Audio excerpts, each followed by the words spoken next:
ഇന്ന് എനിക്ക് ഏറ്റവും സന്തോഷമുള്ള ഒരു ദിവസം കേട്ടോ. ഇതെന്താണെന്ന് നിങ്ങൾക്കൊക്കെ മനസ്സിലായോ? നീലാംബരിയുടെ ചെടിയാണ്. ഇതിന് വേണ്ടി ഞാൻ ഒരുപാട് കഷ്ടപ്പെട്ടിട്ടുണ്ടെന്ന് വേണമെങ്കിൽ പറയാം. എങ്ങനെയാ വെച്ചാൽ ഞാൻ രണ്ട് നഴ്സറിയിൽ പോയി അന്വേഷിച്ചു, കിട്ടിയിട്ടുണ്ടായിരുന്നില്ല. അവിടെ എല്ലാം ഔട്ട് ഓഫ് സ്റ്റോക്ക് ആയിരുന്നു. അങ്ങനെ എനിക്കൊരു കൊച്ച് കുറേ അതിൻ്റെ വിത്ത് കൊണ്ടെത്തുന്നുണ്ടായിരുന്നു. അതിട്ട് നോക്കിയിട്ട് ഒന്നും മുളച്ചില്ല കേട്ടോ. അങ്ങനെ ഒരു ആൻറ്റി എനിക്ക് പ്രതീക്ഷിക്കാതെ കൊണ്ടു തന്നിരുന്നതാണ്. ആ കൊണ്ടു തന്ന ചെടി ഇപ്പം ഇങ്ങനെ ഈ ലെവലിൽ ഇരിക്കാൻ തുടങ്ങിയിട്ട് ഒരാഴ്ച കേട്ടോ. എന്നാൽ അതിനങ്ങ് റിപ്പോർട്ട് ചെയ്യാൻ നോക്കിയപ്പോൾ എവിടെയും വീട്ടിലെവിടെ നോക്കിയപ്പോൾ ഒരു ചട്ടി പോലും കാലിയായിട്ടിരിക്കില്ല, കെട്ടിയിരിക്കില്ല. അപ്പോൾ ഞാനിങ്ങനെ സങ്കടപ്പെട്ടിരിക്കുമ്പോഴാണ് ഈ പെയിൻറ്റ് പാട്ട് കണ്ടോ.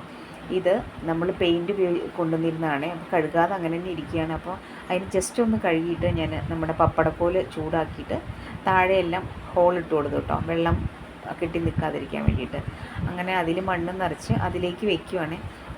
ഇത് കരിഞ്ഞു പോരുതേ പിടിക്കണേ എന്നുള്ള പ്രാർത്ഥിച്ചുകൊണ്ട് കേട്ടോ വെക്കുന്നത്. ആദ്യം കുറച്ച് മണ്ണ് അടിയിലിട്ട് അതിന് ശേഷം ചെടി ഇറക്കി വയ്ക്കുമായിരുന്നു കേട്ടോ. എന്നിട്ട് ഒന്നും കൂടി ഭദ്രമായിട്ടിരിക്കാൻ വേണ്ടിയിട്ട് കുറച്ച് മണ്ണ് കൂടി ഇട്ട് കൊടുത്തു.